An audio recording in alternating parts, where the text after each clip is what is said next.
भारत मातेला विनम्र अभिवादन करतो।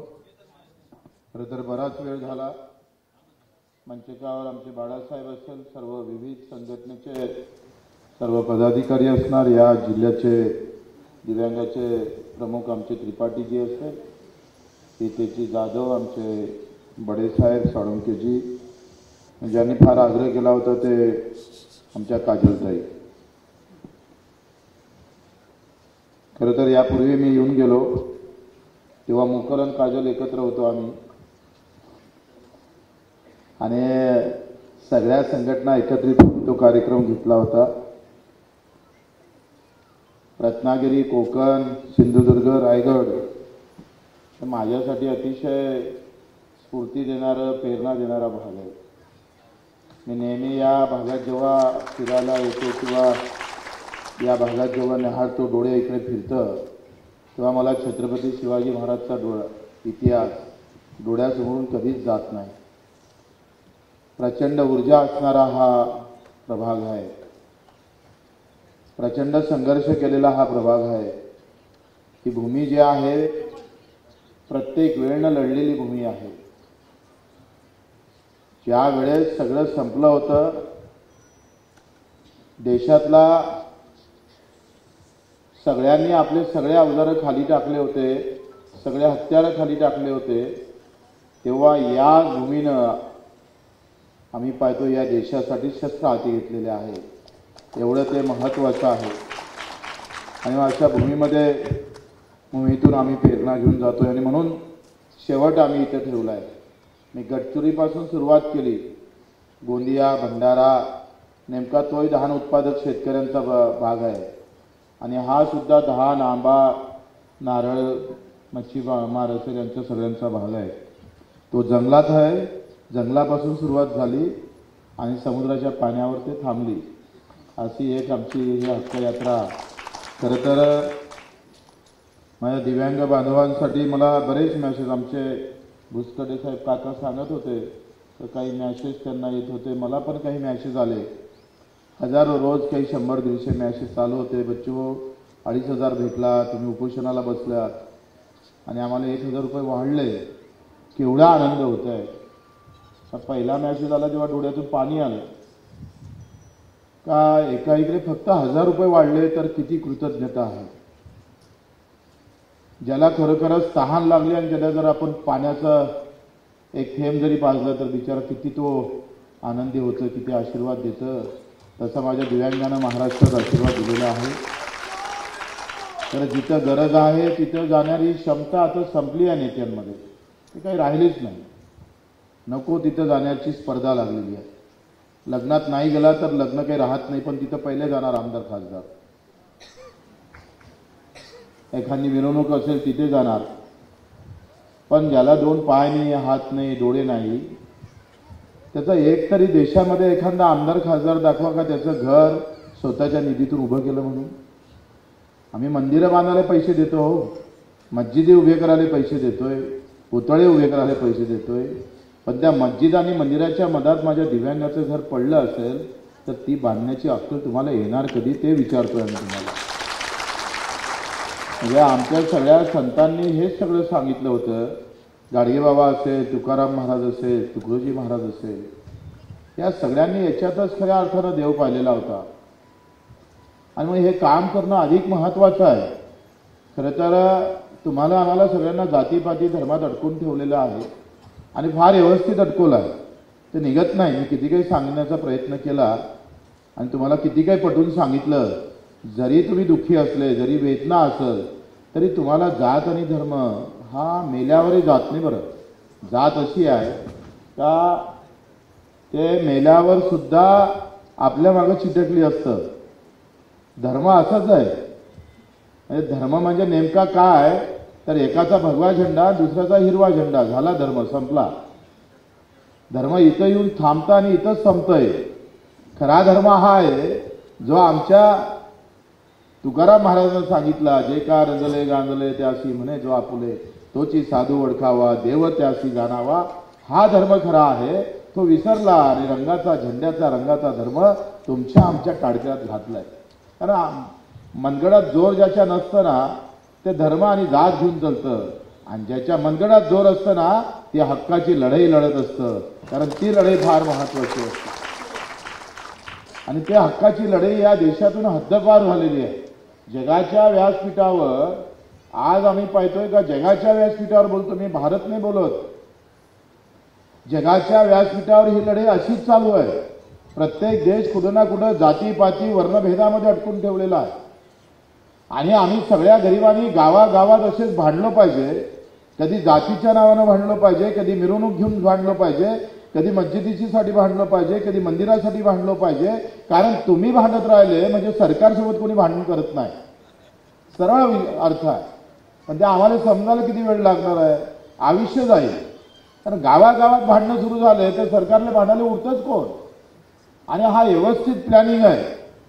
हे सगळे पक्ष आम्ही पाहतोय, हे सगळं राजकारण तुम्ही पाहतोय. गरीब म्हणजे ते गावातलं बोकड कापाचं असतं ना तसं आणून ठेवलेलं आहे शेतकरी शेतमजूर. दिव्यांग तर दुरून दुरून दुर्बीण पाहत नव्हते हो हे लोक, जवळून पाहायची सोडा. मी 2004 मध्ये आमदार झालोय. मी त्या रेकॉर्ड तपासलं त्या विधानसभेचं, आणि कोणतरी त्या दिव्यांगासाठी बोलला असेल त्या महाराष्ट्राच्या विधानसभेत, अहो सापडलंच नाही, कोणी बोलायलाच तयार नाही. आणि मी बोलत होते, आंदोलन करत होतो, एक आमदार म्हणे कशासाठी मरतो यांच्यासाठी, आहेच किती गावात 4-5 लोक, नाही ग्रामपंचायत सदस्य निवडून येत आणि याच्यासाठी बस महाराष्ट्रभर फिरत बसलाय, अंगावर 200 गुन्हे दाखल करून घेतलाय. काय मूर्ख आहे का म्हणजे हा बच्चू कडू? म्हटलं हा मी मूर्ख आहो, आणि तुझ्यापेक्षा जास्त मूर्ख असन, पण तू ज्याच्यासाठी मूर्ख आहे ना बच्चू कडू त्याच्यासाठी मूर्ख नाही आहे. सगळ्या गोष्टी राजकारणासाठी नाही तर आशीर्वादासाठी करावं लागतं, म्हणून बच्चू कडू याची लढाई लढतो. हे आशीर्वादाची लढाई आहे. आशीर्वाद घेता आले पाहिजे. ते मंदिरात नाही भेटत, ते मस्जिदीत नाही भेटत, किती डाव नमाज पळा कहीं मिळता नाही. पैगंबरने ये कहा था, मुद्दा म्हणून मराठीत सांगतोय, पैगंबरने काय सांगितलं का बाजूचा माणूस जर उपाशी असन आणि तुम्ही 10 नमाज पळत असन तर तुमचा नमाज अदा होत नाही. जे तुकारामानं सांगितलं ते पैगंबरने सांगितलं. बसलोय भांडत. आम्ही जे लढाई लढतोय ते सामान्य माणसाची लढतोय, गरीब माणसाची लढतोय. कोणत्या जातीपाती धर्माची लढाई नाही लढत. ते सोपी आहे हो. मी जर जातीची लढाई लढलो असतोय तर माझे 15 आमदार राहिले असते आणि बच्चू कडू कदाचित मंत्री राहिला असता. पण जातीच्या लढाई आम्ही बसलोय, शेतकऱ्याची लढाई लढत, आम्ही बसलोय त्या अपंगाची दिव्यांगाची लढाई लढत. तिथं आहे कोण? मी जर जातीची लढाई घेऊन आलो असतो तर रत्नागिरी हाऊसफुल झाली असती. धर्माच्या लढाईमध्ये हाऊसफुल होतं माणूस, हक्काच्या लढाईत नाही हो. कारण त्यांना लढणंच समजत नाही. त्यांना त्यांच्या प्रश्नापासून व्यवस्थित दूर केलेला आहे. काय देशाची मूर्खता आहे. केवढी मोठी गंभीर गोष्ट आहे का 75व्या वर्षापासून ते केंद्र सरकार फक्त 200 रुपये महिना देतं दिव्यांगाला, 200. हे तर आम्ही भांडत आलोय. मागं ते राम मोघे का मेघे होते कोणतरी, ते सामाजिक न्याय मंत्री होते, आणि आम्ही त्यांच्या बंगल्यात घुसलोय 5-6 दिव्यांग. मंत्री मागच्या दारातून पळाला, दिसलाच नाही आम्हाला. आम्ही 2 दिवस घर ताब्यात घेतलंय. मला पृथ्वीराज चव्हाणचा फोन आला, म्हणे तुम्ही घर सोडा. म्हटलं बिलकुल सोडत नाही. आणि मंत्र्याचं घर आहे ते, म्हटलं त्याच्या बापाचं नाही आमचं आहे, आम्ही टॅक्स भरला म्हणून तो तिकडे मंत्र्याच्या घरात राहतो तिकडे. म्हटलं तुमचं घर पृथ्वीराजची बाजूनच आहे, इथं सोडायला लावा ना तर मी तुमच्या घरात घुसल्याशिवाय राहणार नाही. ते तेव्हा मुख्यमंत्री होते. आणि त्यांनी तेव्हा लगेच दिल्लीचा दौरा रद्द केला, बैठक घेतली, 5 शासन निर्णय काढले दिव्यांगाचे. निवड सभागृहात बोललो नाही तर अंगावर गुन्हे दाखल करून घेतले. ते सिंधुदुर्गचे आता आले होते, ते शिव आम्हाला येऊ देत नव्हतं. आम्ही लात मारली, फाटकाले अंदर घुसलो आणि टेबल गिबल घेऊन आपटला. ते आहे तिथे तेव्हा मला वाटतं त्याला 10 वर्ष झाले असतात. म्हणे राणे सुद्धा अंदर येत नाही. म्हटलं कुठला राणे, कुठून आणला राणे, कोण ओळखतं त्या राणेला, काय संबंध आम्हाला. अरे ते सगळे आम्ही पाहतो सत्तेसाठी पैशासाठी लढतोय. आम्ही बच्चू कडू आशीर्वादासाठी लढतो. त्यामुळे आम्हाला कोणाची भीती नाही आहे. हमको कोई डरा नहीं सकता है और किसकी औलाद भी नहीं है. 350 गुन्हे दाखल आहेत, 350. या एका महिन्यामध्ये 50 गुन्हे दाखल करून लढतोय. ही यात्रा काढतोय. 50 गुन्हे. 4 गुन्ह्यामध्ये 4 वर्षाची सजा पहिलेच झाली. पुढच्या 65 नंतर मला जेलातच राहावं लागेल तुमच्या आशीर्वादाने सगळ्यांच्या.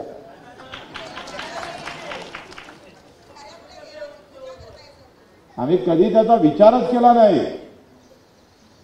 या सगळ्या याच्यासाठी लढतोय. आम्ही दिल्लीला गेलो ऐकतच नव्हते. तो मंत्री आले तयारच नव्हता. 10,000 दिव्यांग आम्ही दिल्लीला घेऊन गेलोय. यायलाच नाही कोणी. आणि सरळ घुसलो महाराष्ट्र सदनमध्ये. पूर्ण महाराष्ट्र सदन खाली. 2 मंत्री आले पाया लागत. काय कैसे घुसे? तुम आए नहीं तो इधर घुसे और यहाँ नहीं आते तो तुम्हारे घर में आ जाते थे. ते लढाई सातत्यानं लढत लढत 182 शासन निर्णय काढले. काय अवस्था होती हो. 600 रुपये महिना, पहिले 400, मग 600 अशी वाढत होते. 200 रुपये, 100 रुपये, 50 रुपये. लाजा वाटतं का चाले हो. 200 रुपये. आम्ही संघटना सुरू केलं, काम सुरू केलंय. 600चे 1000 केले, 1000चे 1500 केले. आता 6000 मागितले होते. देवा भाऊले म्हटलं नाव देवा आहे तर पावणार देवासारखा. आता देवा भाऊ 2500 1000 वर थांबले. आम्ही थांबत नाही. तुम्ही थांबले. आम्ही 6000 घेतल्याशिवाय थांबणार नाही. या देशामध्ये जर ज्याला 2 पायने, हातने, डोळेने त्याला आंदोलन करावं लागतं तर साल्यांना तुम्ही सत्तेत राहता कशाला? तुमची लायकी आहे का? 5% निधीसाठी त्या साहेबाला फोन करावा लागतंय. पहिले 2 कलेक्टरला झोडलं आम्ही. आता अधिक झोडावं लागलं एखाद्याला मधात. थोडा तो दरारा संपलेला आहे वाटतं. या रत्नागिरीच्या आम्ही त्याला सांगितलं शिवला. ते कोणी असेल ते काही महिला आहे का कोणतरी आहे. मॅडम आहे बोलणं बरोबर नाही आहे. कारण आम्ही जिजाऊचे लेकरं आहोत. आम्ही महिलांना बोलत नाही. पण काजलताई आहे ना बोलाले. त्या काय चूप थोडं बसणार आहे. या सगळ्यासाठी सातत्यानं लढतोय आपण. वास्तविक जर आम्ही पाहतोय कुठल्याही राज्य असो, मला काही त्या पक्षागिक्षेचं काही पडलेलं नाही आहे. आणि मी नेहमी सांगतोय का या पक्षागिक्षावर निष्ठा ठेवायची नाही. कोणताही पक्ष असो बिलकुल नेत्यावर निष्ठा ठेवू नका. हे सगळे बनमाज असतात. हे तुमचे कधीच नसतं. एकदा सत्ता आली का ते तुमचा ते भावाले भाऊ म्हणत नाही. मी सांगतोय सत्ता अशी गोष्ट आहे का ते माणसाला भावाला भाऊ ओळखत नाही. तुम्ही पाहिलं नाही का आता पालकमंत्री आहे मग त्यांनी काय करायला पाहिजे का नाही. नाव उदय, पण कधीतरी होऊ द्या ना त्याचा उदय. आम्ही तर हे जे व्यवस्था आहे मी नेहमीच सांगत असतोय. आता हे आंबा उत्पादक शेतकरी एवढा गोड आंबा म्हटलं हे माणसं सुखी असत. हे माझ्यापेक्षा कडू आहे. मला असं वाटायचं बरं काजूवाला. आम्ही जेव्हा लहानपणी काजू बिजू खायचे. अरे बापरे जे काजू उत्पादन असेल ते किती श्रीमंत असेल. आणि इकडे आलो तर हे म्हणतात काजूलाच किडा लागलाय. अरे केवढं प्रॉब्लेम आहे. अरे इकडे आंबा तुमचा अमेरिकेवाल्याने वापस केला 93 का आत्ता 2017-18ला. तो अमेरिकेवाला काय म्हणत होता माहिती आहे.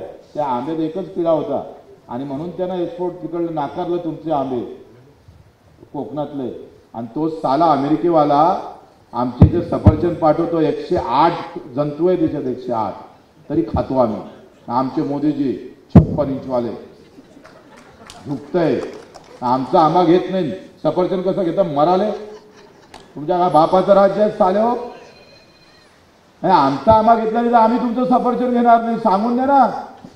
जमत नाही. दादागिरी फक्त तुमच्यावर सामान्य लोकांवर. भाईवर बहिणो. आता भाई गाय पण बहिणोही गाय. हे एकटेच 2 जण उभे फिरते पुऱ्यावर. सगळं वाटोळं करून टाकलंय. असं वाटत होतं मोदीजी आल्यानंतर काहीतरी बदल होईल. पण आता कापसावरचा आयात कर कमी केलाय. 11% आयात कर कमी केला. 25 लाख गाठी अमेरिकेतल्या भारतात येऊन पडल्या. कापूस उत्पादक मेला. मी त्या गोंदियापासून फिरत आलो. एक धरणी हो एक चांगला. केळा उत्पादक तसंच आहे. कांदा उत्पादक 2312 रुपये होते तुमचे ऑगस्टमध्ये. आता कांद्याचे भाव आहे 500 रुपये. काय झालंय तुमच्या आंब्याच्या पेटीला आणि काजवाच्या पेटीला आणि ते तुमच्या मच्छीमाराच्या फक्त व्यापाराचा हात लागू दे. दुप्पट होते. जेथपर्यंत तुमचा हात असते तेव्हा ते स्वस्त असते. आणि तुमचा व्यापाराचा हात लागला तर ते महाग झालंय. म्हणजे कसं बामणाच्या शिवाय पूजा होत नाही तसं व्यापाराशिवाय खाले भेटत नाही अशी अवस्था. पिकवतो आम्ही पण त्याचा हात लागल्याशिवाय जमत नाही. ही जी अवस्था आहे वाईट आहे आणि हे तोडावं लागेल. मी आल्या सांगितलं यांना काय हे सगळे आमचे जे मच्छीमार असेल, काजू उत्पादक असेल, नारळ उत्पादक असेल, धान उत्पादक असणार, तुमचे आंबा उत्पादक, आपण आता निवडणुका हे थोडंसं होऊ द्या कुस्त्या खेळणं यांच्या, जिल्हा परिषद पंचायत समिती, तुमच्या त्या नगरपालिका. कारण आजकाल सगळे गावागावात सगळेजण पक्षाचे एवढे पक्के असतं राव, ते त्यांची डोक्यात अशी कल्पना असतं का बाप मेला तर चालते, नेता मेला नाही पाहिजे. आमची मानसिकता गावात गावात काय झाली का बाप मराची मानसिकता आहे. बाप मेला तरी चालेल पण नेता मेला नाही पाहिजे एवढी निष्ठा होणार. आणि मी नेहमी सांगतोय का बच्चू कडूवर निष्ठा ठेवू नका. निष्ठा ठेवायची असेल तर आपल्या मायबापावर ठेवा आणि त्याच्यानंतर आमच्या मातृभूमीवर ठेवा. दुसऱ्यावर निष्ठा ठेवायची गरजच नाही, काही गरज नाही आहे. हे आमचे जे काही आमचे कष्ट करून आम्हाला ज्यांनी शिकवलं ज्या मायबापानं त्याच्यासाठी मेलो पाहिजे हो. आज आंबा पडतोय, आंबा उत्पादक शेतकरी घाटत आहे. मच्छीमारवाल्यांनी जर सांगितलं तर एक यादीच वाचली. मला वाटलं एवढ्या समस्या तर आमच्याही नाही. मुंबई इथून जवळ अर्धे कोकणग्रस्त मुंबईचे, ते मुंबईतून वापस जरी आले ना, हे सगळे कोकणातून जे मुंबईत गेले ना हे एकदा वापस येऊ द्या. हे एवढंच आंदोलन करा. फक्त कोकणवाल्यांनी आपापल्या घरी कोकणात येऊन महिनाभर थांबायचं. मी सांगतोय सगळे तालावर आल्याशिवाय राहणार नाही. सगळे तालावर. तुमच्याशिवाय मुंबई हलवू शकत नाही. मुंबई का राज तुम पर नहीं होना, तुम्हारा राज मुंबई वालों पर होना चाहिए. उलटा आहे. आम्हाला इथे सगळं आज आपण पाहतोय. मी त्या आमदार निवासमध्ये राहतो तर कोकणीच लोक आहे हो. ते लिफ्टमॅन कोकणी, तो ऑटोवाला कोकणी, सगळे कोकणी लोक आहे. म्हटलं बरं झालं कोकण गरीब आहे. तुमच्याजवळ पैसा असता तर मुंबईवाल्याला भांडे घासारे माणसंही सापडले नसते. यांच्या बाया सगळ्या अळगाई पैगळ मोठ्या माठ्या झालेल्या आहे. कुत्रे पोचणं, हे करणं ते करणं. त्यांना ती भांडे घासता येत नाही, भांडे धुता, कपडे धुता येत नाही. आणि तुमची गरिबी राहिली नसती तर ते नशिबी आली नसते मुंबई. खेडे गरीब झाले पाहिजे. जेवढं गाव गरीब राहील तेवढ्या कंपनीवाल्याला स्वस्त दरात मजूर भेटन, कामगार भेटन. तंत्रच आहे, सूत्र आहे, सरळ सूत्र आहे. तुम्ही जेवढी गरिबी राहाल तेवढा आम्ही पाहतो रोजगार शहरामध्ये उपलब्ध होणार आहे. मग आमचा माणूस तिकडे कंपनीत आणि बाई आमची भांडे घासाले. सरळ सूत्र आहे. जाणीवपूर्वक गरीब ठेवलं जातं. हा जो रस्ता आहे रत्नागिरी गोवा मुंबई, हा का बरं एवढा बेकार आहे? सगळे सरकार पाहिलं या रस्त्यानं. सगळे सरकार, एकही सरकार सोडलं नाही. कधी आलो ना, मी 10 वर्ष अगोदर आलो तो रस्ता असाच बदलतच नाही. एवढे मेले तरी बदलत नाही. आम्ही विचार करतो या रस्ता का बरं असा बदलत नाही?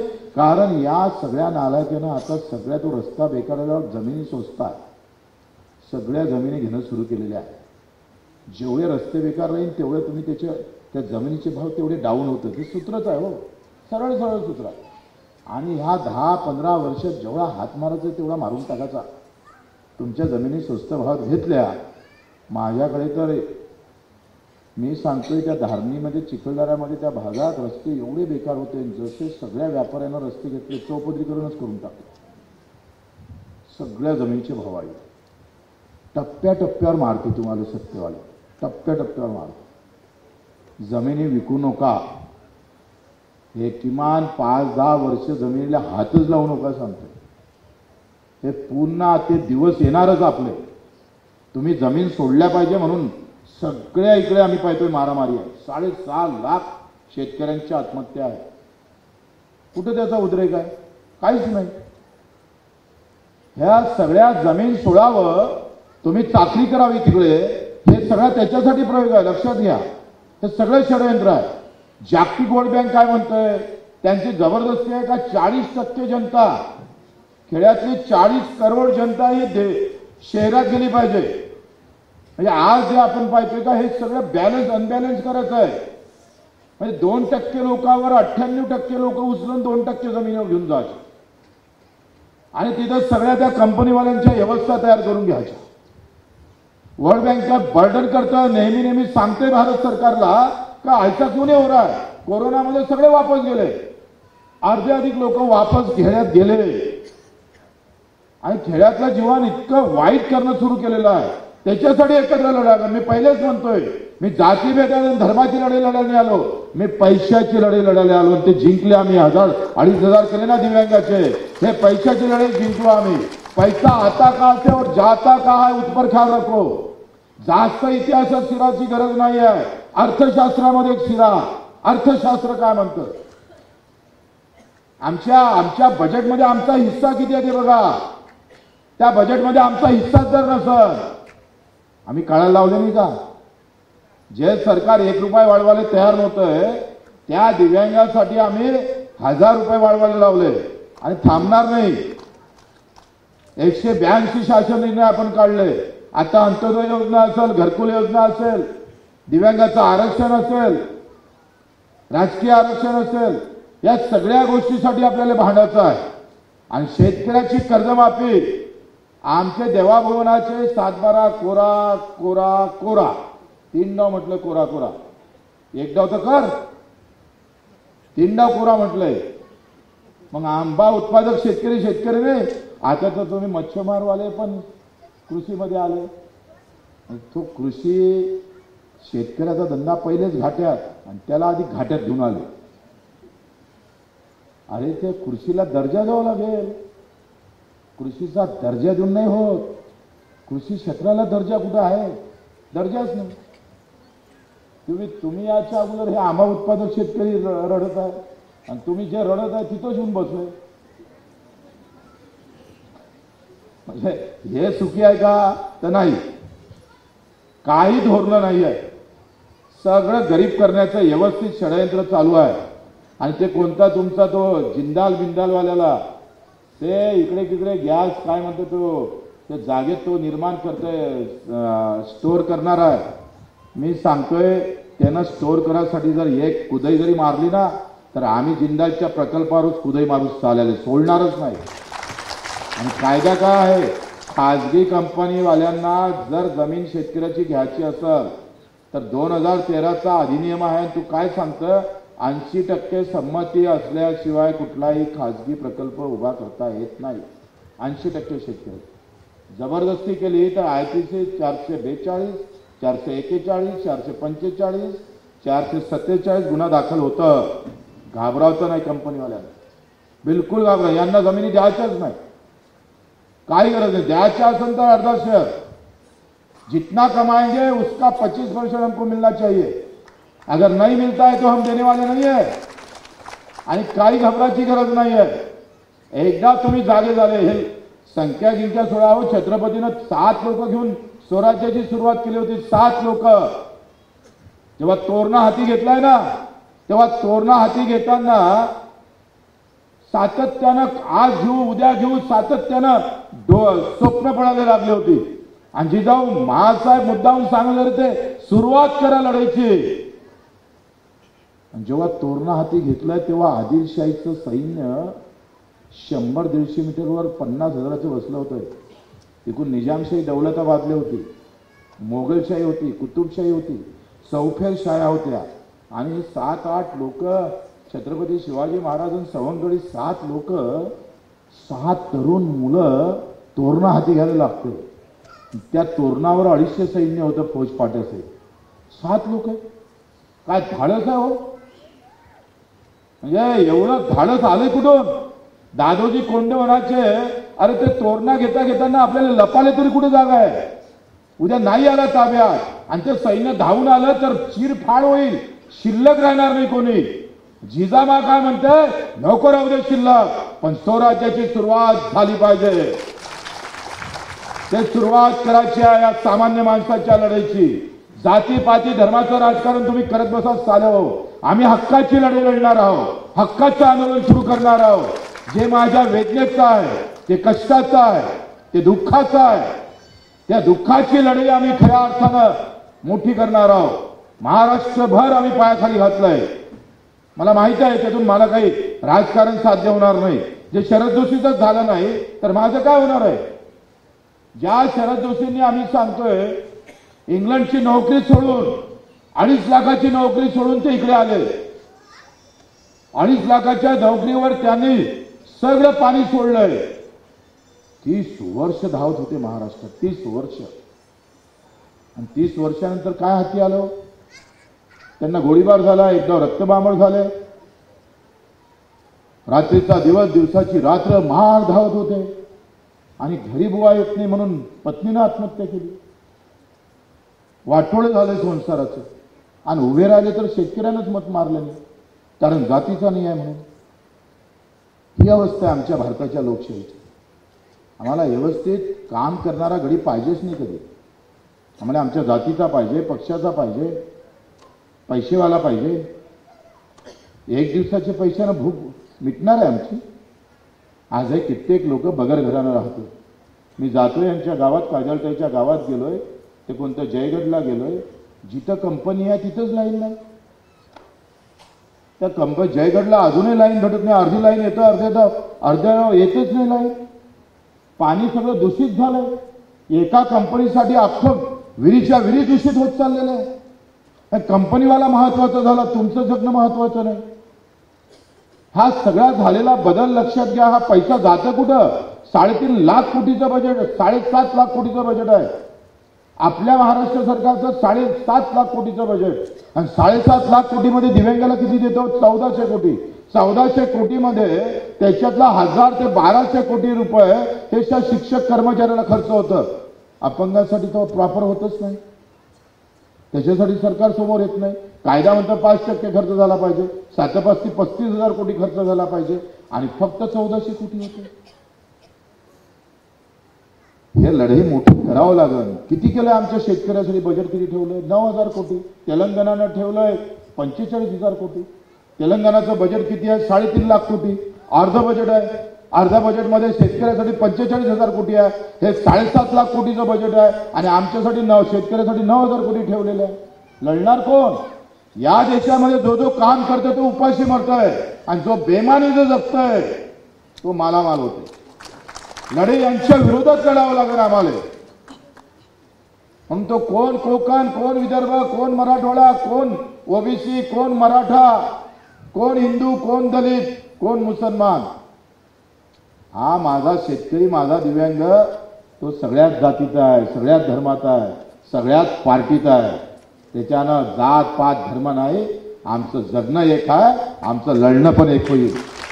आम्ही लढू पण एकत्र. या ताकदीनं लढावं लागेल. आणि गावात जिल्ह्याचा संघर्ष. एखादा व्हिडिओ 5% खर्च करत नसन शिव बिलकुल बिंदास हो. त्रिपाठी त्यांना तुम्हाला नोकरीवर आहे. तुम्ही म्हणा जमत नसन तर दुसरी एक फडी तयार करा. असं कसं शिव खर्च करत नाही. काय फरक पडणार आहे. एखादं आंदोलन केलं तर उतरा रस्त्यावर आणि हक्काची लढाई लढणं सुरू करा आजपासून. तुम्ही कधी कधी निवळ आंबान फणसून चालत नाही. नारळ पण धोता आलं पाहिजे. पहिलं आंदोलन नारळ घेऊनच करा हातात आणि ते शिल्लेलं चांगलं व्यवस्थित. त्याच्यातल्या सगळ्या बुच्च्या काढलेल्या म्हणजे मग खऱ्या अर्थानं पूजा होईल अधिकाऱ्यांची. काय मस्ती आली अधिकाऱ्यांना. एका कलेक्टरला पगार 3.5 लाख. 4 कर्मचारी वेगळे, ड्रायव्हर वेगळा, टेलिफोन घेणारा वेगळा. तो एक कलेक्टर खरी आणि त्याच्या ऑफिसमध्ये 11 माणसं ठेवतोय त्याच्या व्यवस्थेसाठी. 11 माणसं. काम काय हो. कलेक्टर कधी तालुक्यावर जाताना दिसला तुम्ही. कधी आम्ही पाहतोय त्या सगळ्या जिल्ह्यामध्ये फिरताना कुठेतरी समस्या ऐकताना दिसला कलेक्टर. मस्ती आली साल्यांना. एवढी मस्ती आली. आमचे सर राज्यकर्त्याचे काय त्यांच्या 2-3 फाईल क्लिअर केल्या. त्यांचं भलं झालं का तुम्ही जा ना वाहत तिकडे समुद्रात. काही लेनदेन नाही. आमच्या आमदाराचा पगार 2010 मध्ये 70,000 रुपये होता. आता तो 3.5 लाख झालाय. मग आम्ही मारले. पगार आमदाराचे वाढले. आणि आमच्या पगारासाठी भांडावं लागतं. हे सगळे 5% देशामध्ये मी सांगतोय, काय सुवर्ण काळ आलाय. देशामध्ये 5% कुठेच खर्च होत नाही, फक्त महाराष्ट्रात. आणि देशामध्ये नाही, जगामध्ये पहिलं मंत्रालय महाराष्ट्रात निर्माण झालंय. आम्ही बदनाम झालो का बच्चू कायले गुवाहाटीवर गेला, म्हणलं जाऊ दे एकदाच होऊ दे बदनाम, पण मंत्रालय जर भेटत असेल दिव्यांग आले तर हे बदनामी परत येईल, संपून जाईल आमची. आम्ही त्याच्यात खलास झालो. आमच्याकडे पाहण्याचा दृष्टिकोन लोकांचा बदलला. पण मला अभिमान आहे का जा आज मंत्रालयात जे पाठी दिसतं ना, ते दिव्यांग मंत्रालयाची पाठी पाहून आम्हाला पूर भरून येतं आमचा.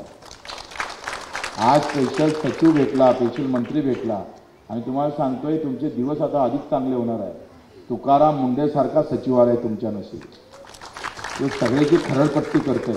आत्ता सगळे जे डुप्लिकेट दिव्यांग घुसले होते ना मधात, ते सगळे घरात जाणार. कालच भेटून आलो आम्ही. त्या सगळ्यावर अनायसे योगायोग चांगले योग आपले आहेत. आणि ही लढाई तुमच्या हक्काची आहे मित्र हो. मी वाटतंय का आम्ही सगळे आंबा उत्पादक, मच्छीमार, नारळ हे सगळे बसू. हे थोडं होऊ द्या. आमची आता 28ला आंदोलन आहे. तुम्ही येणार आहे 28ला नागपूरला? एवढे 4च लोक येणार आहे? तर मला काय मार खाल्लेला होता का तिकडे?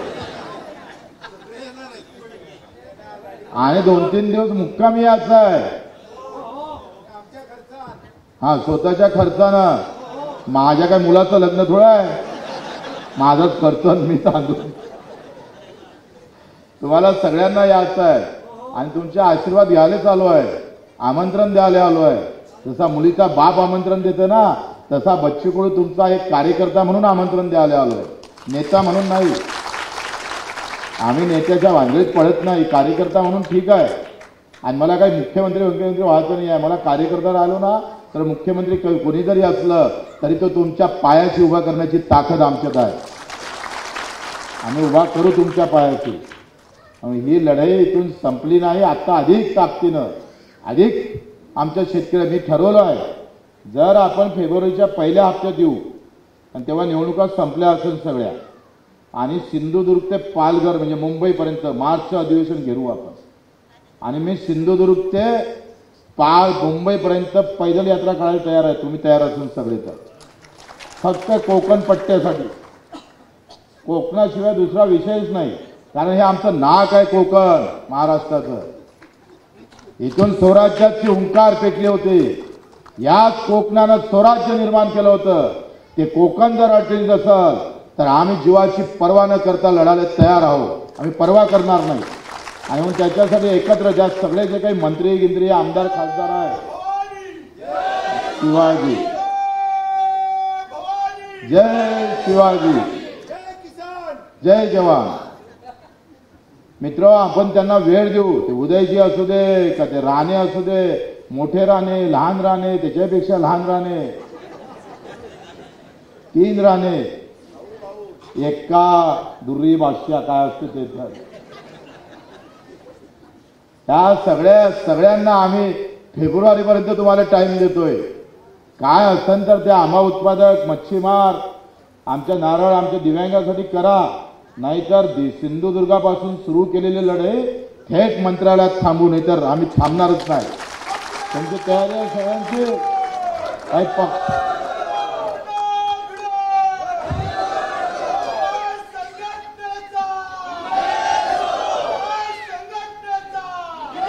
आणि हे पक्षाची लढाई नाही आहे. आम्ही प्रहारचं बॅनर वापरणार नाही. सर्व पक्षीय लढू, कोणत्याही पक्षाचं असू दे, आम्हाला काही लेनदेन नाही. तुमचे पक्ष निवडणुकीत वापरा, मत घ्या, काही करा. निळा वापरा का भगवा वापरा का हिरवा वापरा का काय म्हणते तिकडे पिवळा लावा, काय करायचं आम्हाला माहीत आहे. ज्या झेंड्याचा रंग जरी कोणता असला तरी जो झेंडा बनतो ना त्या कापडाचा, तो कापड माझा बाप शेतकरी पिकवतोय कापूस.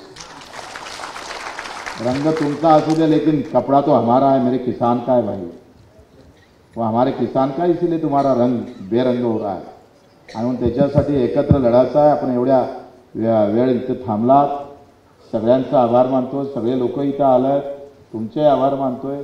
आणि आपण सगळे मिळून, माने साहेब असून सगळे मिळून आपण वरती सांगून दिलं पाहिजे का आता आम्ही कोकणी आहोत आणि आम्ही आता आंबा उत्पादक आहोत, आम्ही मच्छीमार आहोत असं घेऊन लढावं लागलं. पक्ष घेऊन लढला माणूस का फसला. वरतून कधी पेशंट येईल काही सांगता येत नाही. आला फोन का बस खाली. आणि म्हणूनच तुम्ही कोणत्या पक्षात गेलो नाही. मला माहिती आहे कधी फोन येईल काही सांगता येत नाही. आणि म्हणून मी शिवसेनेतच होतो पहिले. मी पहिला शिवसेनेत होतो, पण मला हे करू नका ते करू नका म्हटलं हट आपलीच पार्टी बरी. ते दुसऱ्याचा महालपेक्षा आपली पानटपरी बरी. कधी उचलायची आपण, कधी बंद करायची, कोणाच्या बापाचं जातं तिकडे. त्याच्यानं मला त्या विधानसभेत एकदा बोलत होते आणि बोलता बोलता एका आमदारांनी चिठ्ठी पाठवली आणि बच्चू माझ्या मतदारसंघातलं बोला. म्हटलं तू का बोलत नाही, तुला काय बोलायला काय झालं, मला बोलायला लावतंय. तर तो म्हणे माझीच पार्टी सत्तेत आहे, मला बोलता येत नाही, तिकीट भेटणार नाही. म्हटलं अशा भामट्याला निवडून कोणी दिलं पहिले बघा.